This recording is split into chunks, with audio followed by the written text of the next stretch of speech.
Saya melihat satu lagi, ada satu susulan marifat yang saya terima barusan.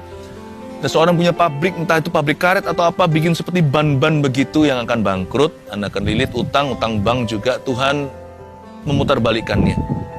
Saya tahu Tuhan membantumu dengan cara ajaib. Saya tidak tahu gimana caranya, ini misterius cara Tuhan bekerja, tapi Tuhan akan menjadikan pabrik Anda jalan.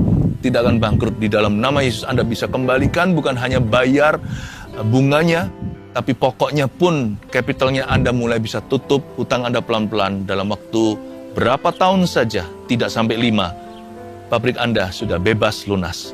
Terima kasih Yesus, terpujilah namamu. Oh haleluya, saya tahu semua kita diberkati hari ini, amin. Kapan kamu mau berhenti bohongi umat Tuhan? Kapan pendeta-pendeta mau berhenti menyelewengkan domba Tuhan? Kalau Tuhan begitu cinta dombanya, engkau akan dimasukkan ke neraka karena menyingkirkan domba-domba itu dari kebenaran. Maka teologi sukses adalah teologi kemuliaan diri. Tidak realistis. Kalau kamu percaya Yesus, nggak mungkin kena penyakit. Ini nggak realistis. Saya tahu ada pemimpin gereja karismatik yang kalau berobat sembunyi-sembunyi. Yang dibocorkan karena dokternya jemaat GRI. Salah pilih dokter kok jemaat GRI. Karena dokternya dokter yang bagus ya. Dia datang lalu berobat lalu bilang, jangan bilang-bilang. Dia nggak mau antri. Malu dong kalau namanya masuk. Nama pendeta sensor. Nanti di-cut lagi khotbahnya.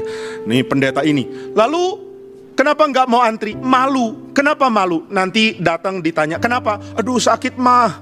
Aduh sakit ini, aduh sakit itu. Loh, katanya tinggal di tengking berhasil. Shh, itu kan kalau di panggung. Itu stage, kalimat-kalimat panggung. Kalau ini real, berarti khotbahnya nggak real. Kalau kamu percaya Tuhan, nggak ada penyakit. Itu nggak real. Saudara nggak bisa jalankan hidup model itu. Nah ini Petrus pikir seperti itu. Dia taunya teologi sukses. Yesus pasti sukses lah. Dia kan diperkenan Tuhan, anak Allah, dilantik di gunungnya Tuhan. Mazmur 2 mengatakan, seluruh raja akan mencium kakinya, yang nggak cium dibinasakan. Berarti dia nggak mungkin menderita. Jadi Petrus sudah bangun teologi unreal, teologi tidak realistis. Kalau kamu Mesias, kamu tidak akan menderita, nggak real. Kalau kamu Mesias, kamu tidak akan mungkin hancur. Nah ini perkataan tidak real, bukan cuma dari Petrus, karena Yesus menegur. Waktu di dalam Markus dikatakan, Yesus lihat seluruh murid, lalu dia memarahi Petrus dengan mengatakan, enyala iblis. Petrus dibilang iblis. Petrus saat itu langsung buka KTP. Masih Simon, kok iblis sih? Tapi kenapa Tuhan Yesus bilang iblis? Karena dia cara berpikirnya mirip iblis. Apa cara berpikir iblis? Cara berpikir iblis adalah cara berpikir bagus tapi bohong. Nggak pernah loh iblis tawarkan jelek. Pernah ada yang punya pengalaman digoda iblis lalu yang ditawarkan jelek? Jimmy, ayo berdosa nanti kamu menderita loh. Ayo lawan Tuhan nanti masuk neraka loh. Itu iblis nggak lulus. Iblis kayak begini, iblis yang DO gitu ya. Ini pasti akan dimarahin sama rektor iblis. Dipanggil sama rektor iblis, sini kamu. Ya kenapa Pak Rektor? Kenapa kamu menggoda orang kayak begini? Saya kira itu kan fakta. Jangan ngomong fakta. Sembunyikan fakta di dalam keindahan palsu. Nah itu yang dilakukan iblis. Iblis menggoda Hawa dengan cara yang tidak realistis. Hawa, kalau kamu makan buah dari pohon pengetahuan baik dan jahat, kamu tidak akan mati. Nggak real. Faktanya akan mati kok. Kamu tidak akan mati, tapi kamu akan jaya. Jadi kalau orang bilang gak mati tapi jaya, mungkin dia setan loh. Hati-hati, yang terlalu banyak menekankan sukses, mungkin setan. Saya gak bilang kalau bilang sukses pasti setan ya. Kemarin kita baru bikin seminar iman Kristen dan sukses.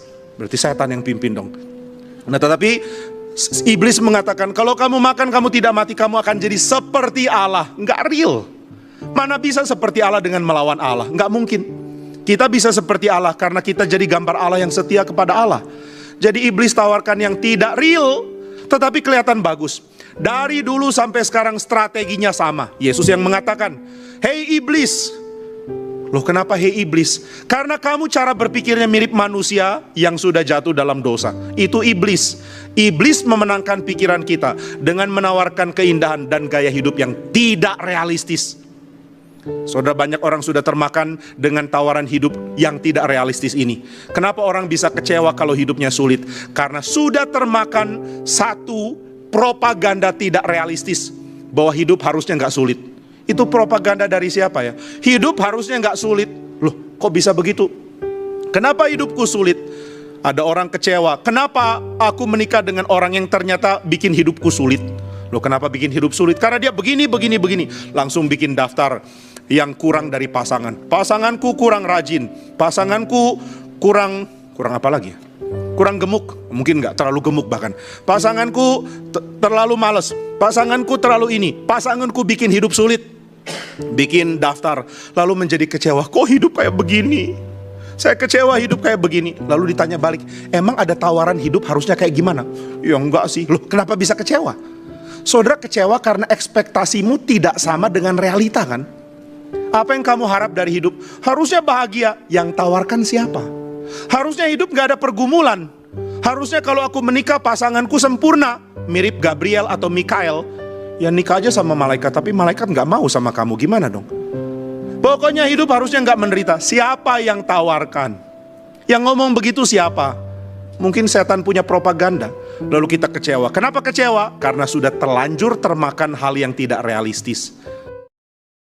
Lukas pasal 16 ayat 13 berbunyi, seorang hamba tidak dapat mengabdi kepada dua tuan, karena jika demikian ia akan membenci yang seorang dan mengasihi yang lain, atau ia akan setia kepada yang seorang dan tidak mengindahkan yang lain.